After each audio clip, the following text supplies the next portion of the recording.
Second. আজকে তোরে দুটো প্রশ্ন ধরি। এই দিন তুই দুটো প্রশ্ন ধরা নাম করে 10-12টা প্রশ্ন ধরেছিস, আমি আজকে তোর কোনো উত্তর দিতে পারবো না। ধরি না আজকেই লাস্ট, আর কোনদিনের প্রশ্ন ধরবো।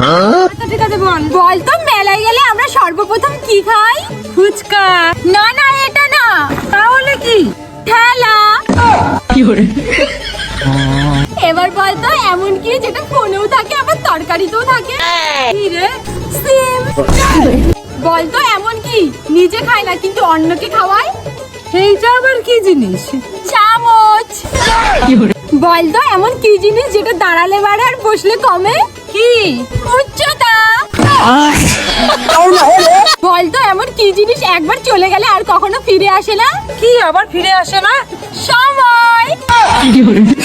এবার বল তো কোন চা ভাত দিয়ে খাওয়া যায়? চা আবার ভাত দিয়ে খাওয়া যায় নাকি? তুই বল। মোজা। এবার বল তো কোন মানুষ কথা বলতে পারে না? কোন মানুষ? মানুষ। ও ভাই রে, দেখলি তো আজকেও পারলি না, আমি আবার আসবো কালকে।